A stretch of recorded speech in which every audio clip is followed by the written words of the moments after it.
You have people that are intentionally trying to, and successfully, in fact, succeeding in stoking racial guilt, resentment, suspicion, unhealthy obsessions.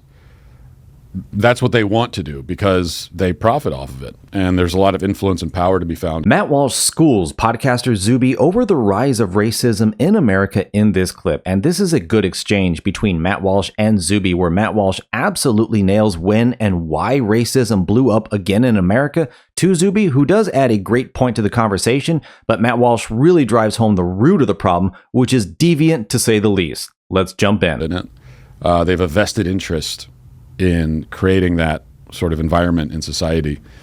I think if we got to a point where, I'm not saying we're going to get to some post-racial utopia.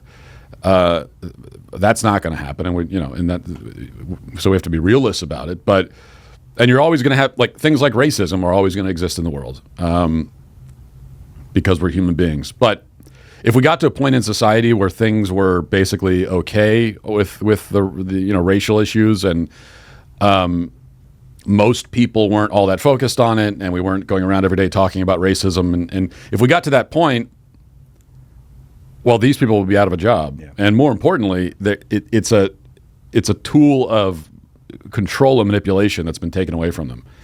And so they don't want that, which is why I think, if you were to track sort of race relations in America, it seems like there was it's kind of a progression. Things are improving, through the 20th century to get to the 90s.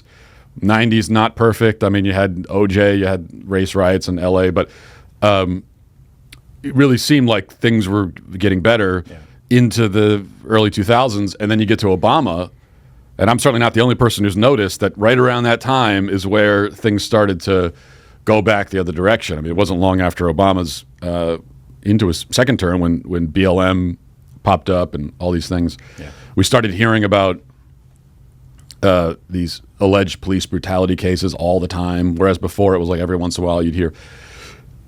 And I think a lot of it is the rise of smartphones and social media as well, which came around that time. So everyone walking around with a camera and a video camera with them at all times, and then all of these things being on camera in many cases. I think that seeing something on video versus just hearing a story hits very differently for people in psychology. And I think it makes them feel almost like they witnessed it themselves. Yeah. Rather than, this is, just an article that I'm reading. Yeah. Matt Walsh is absolutely right in that, we've had our problems, but everything was on an upwards trend. I mean, I remember those times that everything was getting better little by little despite, whatever was going on. And then once Obama got in, it's like everything started to change. The media, it's like all of a sudden everything's racial and everything's an ist and an ism. And I mean, everything was starting to blow up with just wokeness around that time. I mean, in my opinion, you can let me know in the comments how you feel about it. But once Obama came in, everyone thought that was going to be the greatest thing ever. And I think that was the absolute opposite trend. Everything started to get worse. And Zuby, he also makes a great point. Social media, the phone, I mean, it's changed our communication in a way we can't possibly have even fathomed before it was created. To have instant access to information and being able to see everything live right then and there. I think it does change your psychology a lot versus just reading a story. You're more objective about it. You're just hearing the details, but seeing something is always more visceral to a person than just hearing about it. It's more real. It hits differently. So between the both of them, our society has been absolutely changed. But whereas, Zuby's just talking about the communication, like Matt Walsh is talking about the real root of the problem. But he's going to explain in a second. Leave a like if you're enjoying the video so far. It helps the algorithm. I appreciate it. Let's get back in. That's an interesting point. I think that does play into it. You're right.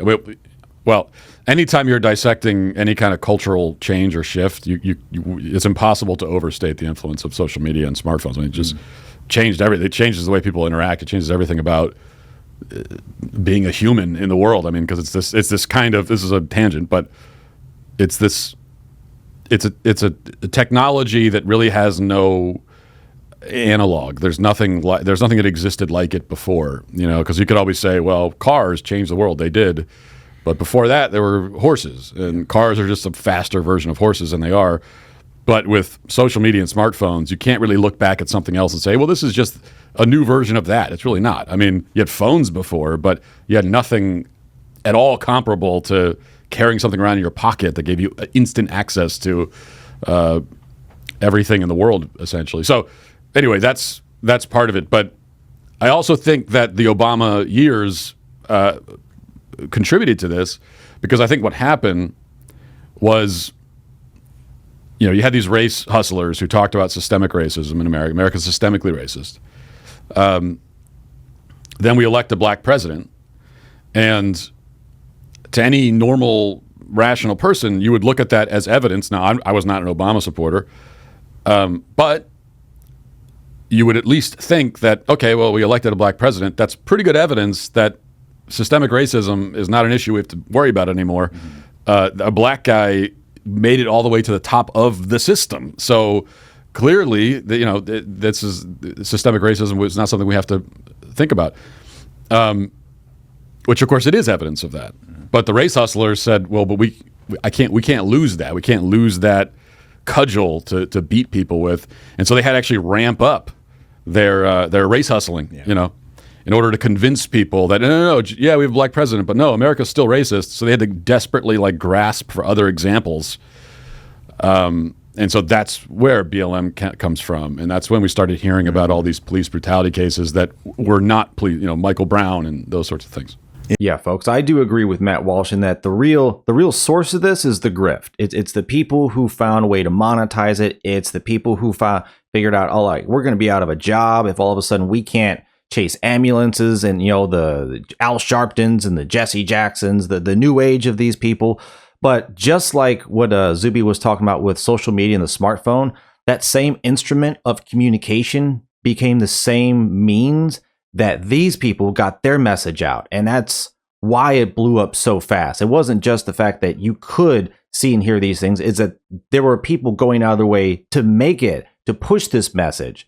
And yeah, I mean, having phones has just changed everything. It's good, it's bad, but at the same time, it's absolute chaos, because we are still figuring out how the consequences of all of this is changing our society. I mean, but at the same time, these people who are in power behind all this wokeness, trying to push this narrative, the BLMs, all this, and the people who ran BLM, they just stole all the money anyway.